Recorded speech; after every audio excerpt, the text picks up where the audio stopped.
Is our brain bigger than an elephant's brain? Well, a lot of people think that an elephant brain is very small, like they say in peanut, but that's actually completely untrue. An elephant's brain is huge. It can be up to 5 to 6 kilograms, which means that it's actually quite a bit bigger than your brain, which weighs in about 1.5 kilograms. What do brains look like? So the brain is shaped a little bit like a boxing glove, where this is the finger of the thumb of the glove, and this is the rest of the boxing glove up here. The finger of the boxing glove is called the temporal lobe, and that's where we do a lot of kind of listening. And the rest of this, the big glove up here, is really the frontal lobe at the front, the parietal lobe around here, and the occipital lobe at the back, which is where we do a lot of looking. So just to give you an example of that, here's a model of the brain, and as you can see, it does look a little bit like a boxing glove, with that temporal lobe there acting as a thumb. What is the colour of your brain? The brain is made up of live tissue, just like your hands or your eyes or the rest of your body. But just like these other parts that each one of them has a color, the color of the brain depends on what it is made of. Most of the brain is fat, and brain is mostly made of fat tissue. So therefore, brain is mostly gray and white and very squidgy and quite wet. How many brain cells do we have? So you actually have about 100 billion brain cells inside your head. And there are even more than that number of other cells called glial cells that don't actually do the thinking, but they kind of support, surround, and help the brain cells function. So you have an unbelievably huge amount of brain cells, this same number as stars in the galaxy. And each of those 100 billion neurons can connect to up to 10,000 other neurons and make sort of like a net of connected cells.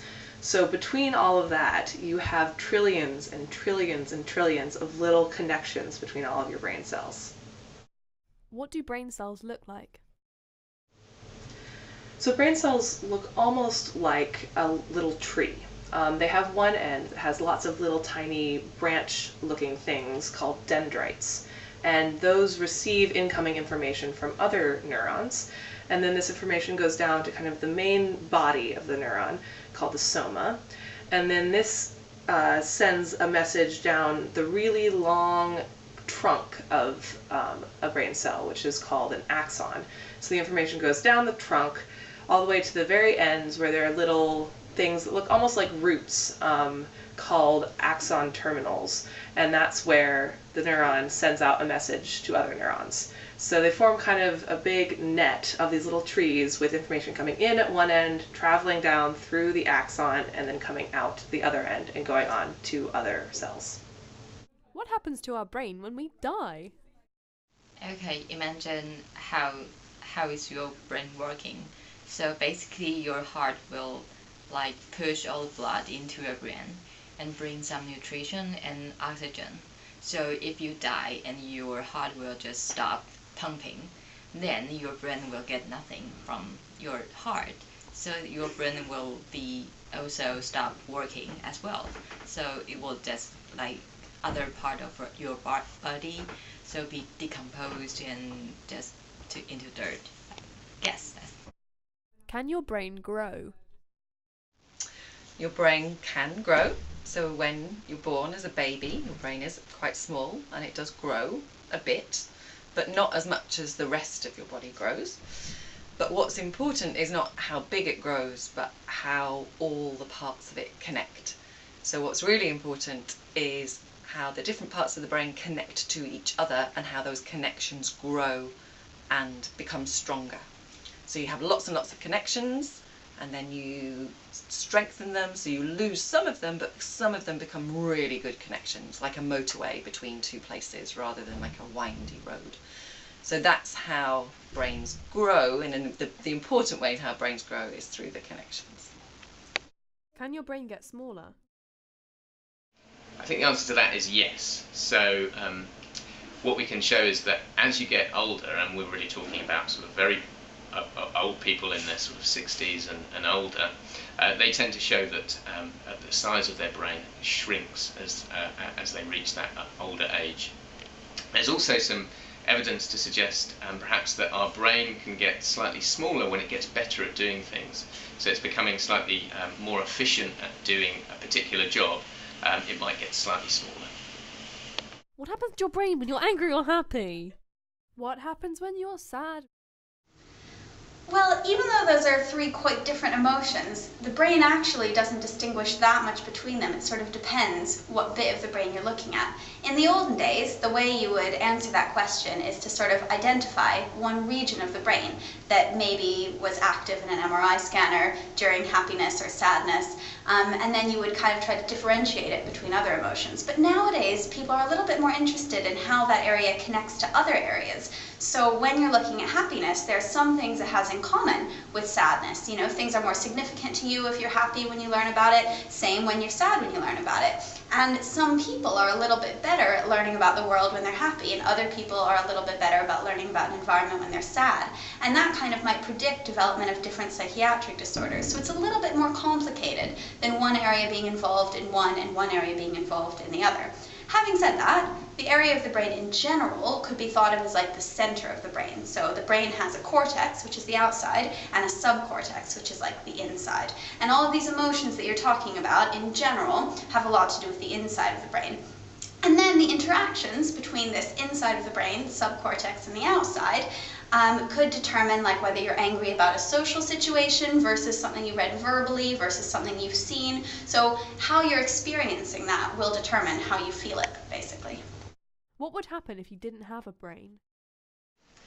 If we didn't have a brain, pretty much not much would happen at all, because everything that's more or less everything that you can do, from breathing and walking through to thinking and singing, is being controlled by your brain. So brains are really important in terms of how you see the world and being able to act on the world.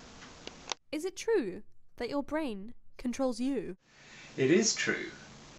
It's also true that you control your brain. Everything that you do, everything about the way you are, it's all coming through your brain. When you feel happy, when you feel sad, when you decide to stand up and jump about, or when you decide that you're sleepy and it's time to go to bed. It's the brain which sets all of the decisions and all of the activity that you do all day long and all night long too. Can your brain move? No. Your brain only moves when you move, because your brain is more or less fixed inside your head, swimming in a bath of a special kind of fluid called cerebrospinal fluid. And the brain just sits there in its bath, sending messages down to your muscles so that you can move, and receiving messages back from your body which tell you things like, I'm tired, I'm hungry, something is hurting where I've just trodden on a nail in the playground.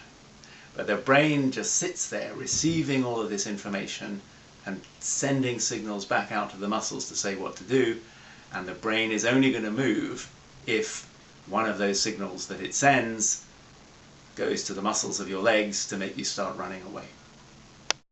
What part of your brain thinks the most? The part of your brain that thinks the most depends on what you're thinking about. So there are some parts of the brain that are specialised for doing particular things, like the back of the brain is particularly important for seeing.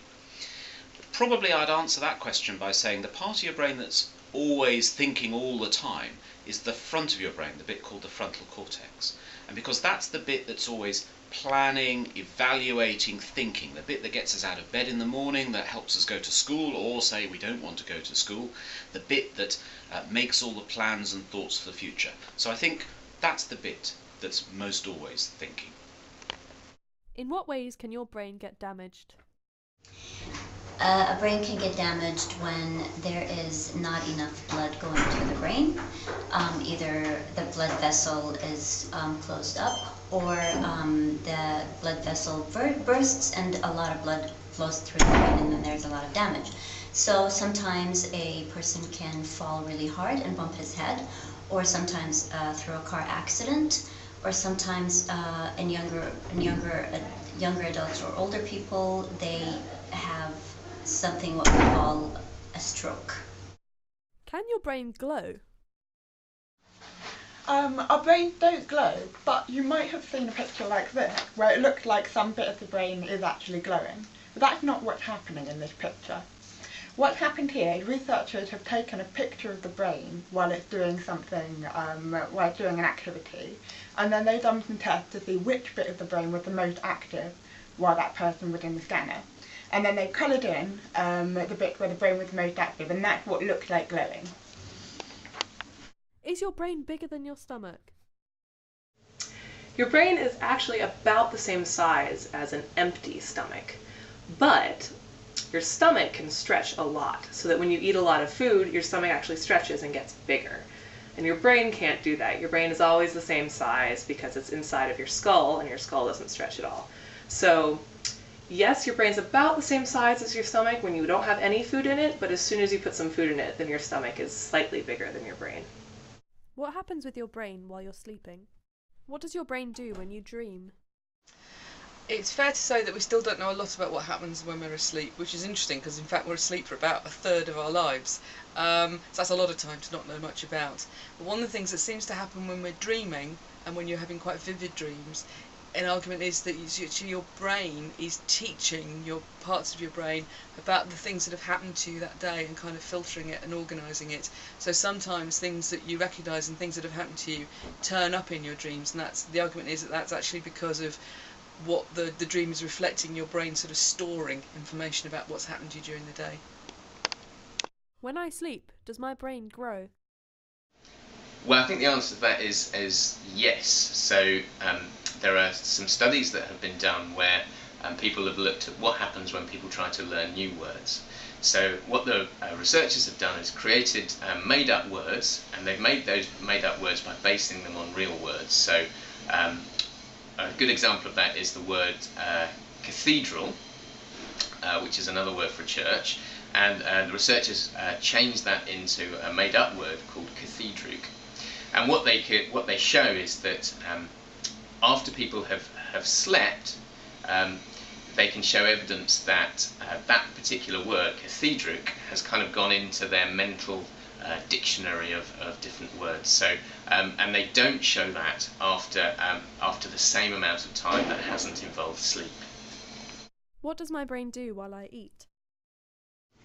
Well, before you eat, the brain does certain things that it wouldn't do if you weren't hungry. So areas of the brain are involved with desire for food, and then slightly different areas are involved with when you're actually eating food, and then still different areas are involved with satiation. So those are three processes that happen when you're eating. Satiation means fullness, by the way. So we'll work our way backwards. When you feel that, when you feel full, there are signals from your brain that communicate with the rest of your body, indicating that you shouldn't eat anymore, that you've reached kind of the level of energy consumption. As we all know, it's not that simple, and sometimes you eat past your fullness, or sometimes you think you're full and then you're hungry about half an hour later. So it's not a direct route of communication, but in theory there's specific brain cells that indicate when you're hungry and when you're full in one part of the brain called the hypothalamus. While you're eating, then there's a whole other factor, which is what you're eating. So certain areas of the brain are really interested in whether you enjoy what you're eating or you don't enjoy what you're eating. And that's kind of what determines the pleasure that you get out of that situation. So if you really like chocolate, there's an area of your brain that anticipates you getting chocolate and then responds to actually you receiving that chocolate. If you really hate broccoli, there's a whole system in place in your brain that will become less active when you get broccoli, or maybe a disgust involved region that will become more active. So there's kind of this interaction between are you hungry, are you full, and do you like what you're eating, do you not like what you're eating, kind of the subjective part that might depend from person to person. As a final thought, there, even on the tiny level in your tongue, there are kind of different receptors, different pathways that are involved with sour versus sweet, versus maybe you've heard of this other taste called umami, which means like savory. And all of those are slightly different. So the way we process those different flavors have a slightly different pathway to the brain, basically. What part of your brain remembers all your memories? There are many parts of the brain that contribute to our ability to remember. It depends on what kind of memories that you're talking about. For example, if you try to ride a bicycle, or if you try to remember what you had for breakfast this morning. Many parts of the brain interact to try and help you create new memories along those lines, or indeed retrieve them. There are many parts of the brain that contribute, but some parts are thought to be more important than others. For example, there's one part in the middle of the brain called the hippocampus, which is short for seahorse, which is thought to be really important for your ability to remember what you had for breakfast. If you have a brain crash, can you think again? So there are lots of reasons why people can have brain injuries. So people can have brain injuries, for example, if they've been hit by a car, or if they've had they're hit by an object. And also people can have brain injuries as a result of changes to the blood flow to the brain. So if blood is stopped coming into the brain for any period of time. And depending on where the injury is, it will have different effects on what they do, on their behaviour. And there's lots of evidence to suggest that people can recover from these injuries. And what's quite interesting is a suggestion that the other side of their brain might be able to help them in some way to recover damage. So if there was damage in the left side, for example, you might find that the right hemisphere, the right side of the brain, takes over and helps to support whatever it was that part of the brain was doing before they had the accident. When you sneeze, do you kill brain cells?